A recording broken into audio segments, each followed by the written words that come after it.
SC/ST വിഭാഗങ്ങൾക്ക് നൽകുന്ന grant തന്നെയാണ് വിഷയം.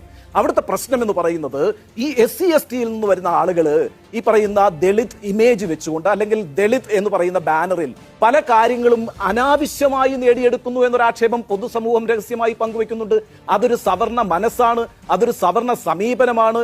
ഈ വിഭാഗങ്ങൾ ദളിത് ഐഡന്റിറ്റി പറഞ്ഞുകൊണ്ട് പലതും തട്ടിയെടുത്തുകൊണ്ടിരിക്കുന്നു. മുന്നാക്കക്കാർക്ക് കിട്ടേണ്ട പല അവകാശങ്ങളും ഇപ്പോൾ ന്യൂനപക്ഷങ്ങളും ദളിതന്മാരുമൊക്കെ തട്ടിയെടുത്തുകൊണ്ടിരിക്കുന്നു എന്നുള്ളതാണല്ലോ വലിയ രാഷ്ട്രീയ വിവാദമാക്കി മാറ്റിക്കൊണ്ട് പലരും രാഷ്ട്രീയ നേട്ടം കൊയ്യാൻ ശ്രമിച്ചുകൊണ്ടിരിക്കുന്നത്. ആ കാലഘട്ടത്തിലാണ് ഇത്തരത്തിലൊരു സവർണ സമീപനം ഒരു പൊതുവേദിയിൽ നിന്ന് അടൂർ ഗോപാലകൃഷ്ണനെ പോലെ സമുന്നതനായ ഒരു കലാകാരൻ പറയുന്നത്. അത് നമ്മൾ വെറുതെ വിട്ടുകൂടാ. ഈ പിന്നാക്കക്കാരൊക്കെ എന്താ പറയാ, കഴിവില്ലാത്തവരും അറിവില്ലാത്തവരുമാണ് എന്നൊരു സമീപനം, ആ സമീപനത്തിന്റെ ഒരു റിഫ്ലക്ഷനാണ് യഥാർത്ഥത്തിൽ അടൂർ ഗോപാലകൃഷ്ണൻ പറഞ്ഞു വെക്കുന്നത്. നിങ്ങളൊരു കാര്യം മനസ്സിലാക്കണം, ഈ സംസ്ഥാനത്ത് സംവരണം നടപ്പിലുള്ള സംസ്ഥാനമാണിത്. ഈ സംസ്ഥാനത്ത് ഏറ്റവും കൂടുതൽ സംവരണം ലഭിക്കുന്ന ആർക്കാണെന്ന് അറിയാവോ? ഈഴവ വിഭാഗത്തിന് 14% ഈഴവർക്കുള്ള സംവരണം എന്ന് പറയുന്നത്. അത് കഴിഞ്ഞാൽ പിന്നെ മുസ്ലിങ്ങൾക്കാണ് 11% മുസ്ലിങ്ങൾക്ക് സംവരണം ലഭിക്കുന്നത്. ഈ പിന്നോക്കക്കാരന് അധസ്ഥിതിന് ദളിതന് കിട്ടുന്ന സംവരണം എന്ന് പറയുന്നത് എന്താണെന്ന് അറിയോ? എത്രയാണെന്ന് അറിയാമോ?